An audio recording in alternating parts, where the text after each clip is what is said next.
भी सामान हम खरीदते हैं तो उसका हमको मैनुअल बुक मिलता है ना, how to use this product, इस सामान का हम कैसे अच्छे से इस्तेमाल कर सकते हैं। ठीक है, तो गाड़ी चलाने में भी बहुत सारी चीजें हैं जिसका हम सही से इस्तेमाल नहीं करें तो क्या होगा, पॉसिबिलिटी बढ़ेगा। क्या चीज का, एक्सीडेंट का होता है ना। तो आज हम लोग इसी पे ध्यान देंगे। सबसे पहले आज जो विषय है जो पढ़ना है हमको, स्टीयरिंग व्हील नियंत्रण, ठीक है, गियर लीवर, हैंड ब्रेक या parking brake, electrical control switch, वातावरण नियंत्रण और डिमिस्टिंग, एसी और हीटर कैसे चलाएंगे, कैसे संचालित करेंगे, दृष्टि संचालित, आंख से देखकर हम क्या क्या चीज कंट्रोल करते हैं, और कुछ प्रश्नावली जो हम लोग लास्ट में डिस्कस करेंगे। क्लियर। सबसे पहले चलिए, सानिया मैम खाना बनाती हैं आप? हाँ। तो खाना बनाते समय कभी कभी हाथ जल जाता होगा, जल जाता है। वैभव जी पैदल चलते हुए कभी ठेस लग जाता है, लगता है ना? तो क्यों लगता है, इस पर कभी ध्यान दिए हैं? हमारा ध्यान सड़क पे नहीं था, हमारा ध्यान तवे पर नहीं था, जिसके कारण हमारा हाथ जल गया। तो वहाँ छोटा मोटा क्रीम लगा के काम चल जाएगा, लेकिन यहाँ होगा गलती, कितना बड़ा गलती हो सकता है आप लोग खुद जानकारी है, जान सकते हैं। तो गाड़ी चलाने में सबसे पहले आपका क्या तंदुरुस्त होना चाहिए, पैर, हाथ और आंख। पैर, हाथ और आंख, ये तीन चीज में मिसमैचिंग, मतलब सिर्फ हाथ काम कर रहा है तो पैर नहीं, पैर काम कर रहा है तो हाथ नहीं, तीनों चीज बराबर काम करना चाहिए। इसलिए मैंने पहले पूछा है कि आप लोग टू व्हीलर चलाते हो या नहीं। ठीक है, अब आते हैं, इसको कहते हैं एबीसी कंट्रोल।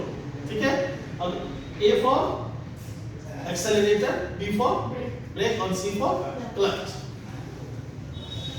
ये एबीसी वाला जिस पैटर्न जो जिस गाड़ी में एबीसी रहेगा उस गाड़ी को हम क्या कहेंगे, मैनुअल गियर बॉक्स वाली गाड़ी। हमारे ऑटोमेटिक भी बताएंगे आपको, ठीक है, लेकिन पहले ये जान लेते हैं इसको क्या कहेंगे, मैनुअल गियर बॉक्स वाली गाड़ी, एबीसी कंट्रोल।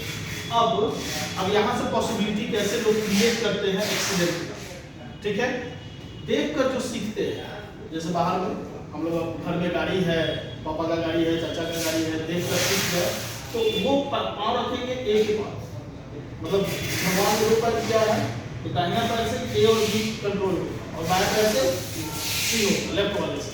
अब ए के पास पैर रखेंगे और उठाकर लाएंगे बी पर, तो उठाने में तय किया गया timing 2 second, 3 second, maximum 4 second लगेगा। तो ये 4 सेकेंड बाद में हम ब्रेक दे रहे हैं।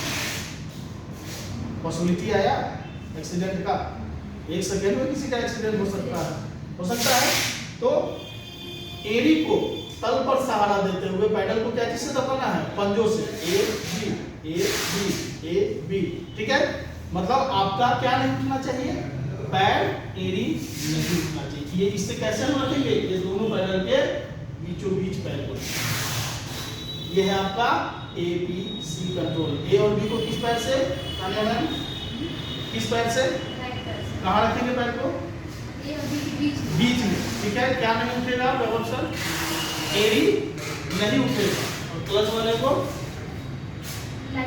लेफ्ट पैर से। इसका इस्तेमाल हम अभी बताएंगे। ठीक है, चलिए, एबीसी कंट्रोल समझ में आया, कोई दिक्कत नहीं है। अब आते हैं एक्सेलरेटर को किस पैर से इस्तेमाल करेंगे, राइट से। एक्सेलरेटर पैडल, ये जो हमने बताया है, एड़ी को तल पर सहारा देते हुए पैडल को पंजों से दबाना है, ना कि पैर से, पूरे पैर से नहीं, पंजों से। जब क्लच दबाएंगे तो क्या छोड़ेंगे, एक्सेलरेटर छोड़ देंगे। जब क्लच दबाएंगे तो एक्सेलरेटर छोड़ेंगे। ये क्यों करेंगे ये भी हम बताएंगे आपको। ठीक है, दोनों पैडल हमेशा एक दूसरे से विपरीत दिशा में चलेगा, रेसिप्रोकल, अपोजिट डायरेक्शन। जब ए दबाएंगे तो बी छूटेगा, बी दबाएंगे तो ए छूटेगा। एक्सेलरेटर पैडल गाड़ी में थोड़ा सा स्पीड देता है, ठीक है। उसके पास एक और कंट्रोलिंग है, क्या चीज का, फ्यूल कितना जलेगा, मतलब जैसे ही आप एक्सेलरेटर लेंगे गाड़ी तेज भागेगा, ठीक है, और कितना फ्यूल का कंजम्पशन होगा ये भी कंट्रोल किसके पास, एक्सेलरेटर पर, तेल, फ्यूल। ठीक है, तो इसका सुचारू तरह से उपयोग करने आना चाहिए। मतलब कि अगर पूरा दिया हुआ है दबाना तो पूरा नहीं प्रेस करेंगे, थोड़ा सा ही प्रेस करेंगे कि गाड़ी हमारा जितना मांग रहा है, मतलब जितना हमारा ट्रैफिक डिमांड कर रहा है उसके अनुसार हम अपना एक्सेलरेटर को प्रेस करेंगे। ठीक है, ब्रेक को किस पैर से? क्लच को लेफ्ट से। चलिए अब आप देखिए, जब हम बताते हैं ना कि जब एक्सेलरेटर दबाते हैं तो क्लच छोड़ देते हैं, क्या क्या होता है? देखिए ये 5 गियर है, मान लीजिए ये 5 गियर, 1 2 3 4 5 गियर, यहाँ न्यूट्रल है। ठीक है, जब हम क्लच दबाएंगे तो इंजन का गियर बॉक्स से संपर्क कौन बनाता है? क्लच। इंजन का गियर बॉक्स से संपर्क बनाने का काम किसका है? क्लच का। जब आप क्लच दबाएंगे, 1 नंबर लगाएं, ये 1 नंबर पे आया।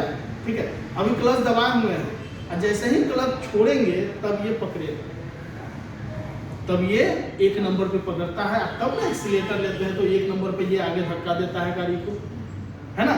फिर क्लच दबा के 2 3 4 5 असेंडिंग टू डिसेंडिंग, 5 4 3 2 1 फिर न्यूट्रल। इसीलिए एक बार में दोनों काम करेंगे। मान लीजिए एक्सीलेटर भी दबा रहे हैं और क्लच भी दबा रहे हैं तो क्या होगा? गाड़ी आवाज करेगा, ना आगे जाएगा ना पीछे जाएगा। Clear concept? ठीक है, क्लच का इस्तेमाल अभी की जितनी भी गाड़ियां हैं, वैभव सर और सानिया मैम, बिना क्लच दबाए गाड़ी स्टार्ट नहीं होगा और पूरी तरह क्लच दबाना है। अगर आप लोग स्कूटी चलाते हैं तो क्या दबाते हैं? ब्रेक दबाते हैं ना, ब्रेक नहीं क्लच बांधा हुआ है ना। दूसरा, जब आप गियर बदलने जा रहे हैं बिना क्लच दबाए पॉसिबल है? कभी भी नहीं है ना। इंजन का गियर बॉक्स से संपर्क बनाने का काम क्लच करता है। और तीसरा जो है, जब वाहन को रोकना हो नहीं तो इंजन बंद हो जाएगा। इसका मतलब क्या है पता है? Not for braking. अगर 50 का स्पीड है वैभव जी तो पहले हम क्या करेंगे? ब्रेक दबाएंगे या क्लच दबाएंगे? पहले ब्रेक दबाएंगे। क्यों? कि अगर 50 की स्पीड में क्लच दबा दिए तो इंजन का गियर बॉक्स से संपर्क टूटेगा और गाड़ी फ्री हो जाएगी। फ्री हो जाएगी तो हो सकता है कि हमारा कंट्रोल गाड़ी से हट जाए। तो पहले स्लो करेंगे मैम, उसके बाद क्लच दबाएंगे क्योंकि गाड़ी हमारा स्टेबल रहे, बंद ना। समझ में आया? क्लच का इस्तेमाल क्या क्या है? गियर चेंज करने के लिए, ठीक है, गाड़ी स्टार्ट करने के लिए, ठीक है, गाड़ी बंद ना हो। गाड़ी बंद हो। सानिया में क्लच का इस्तेमाल गाड़ी बंद नहीं हो उसके लिए। हाँ। और जब भी गियर चेंज करना है फर्स्ट सेकंड थर्ड हाँ, हाँ। क्लच का फिर पहले क्लच को पूरा ठीक बहुत बढ़िया। पूरा दबा के तब गियर लगाना। ठीक है, और और गाड़ी स्टार्ट कर। स्टार्ट करने के लिए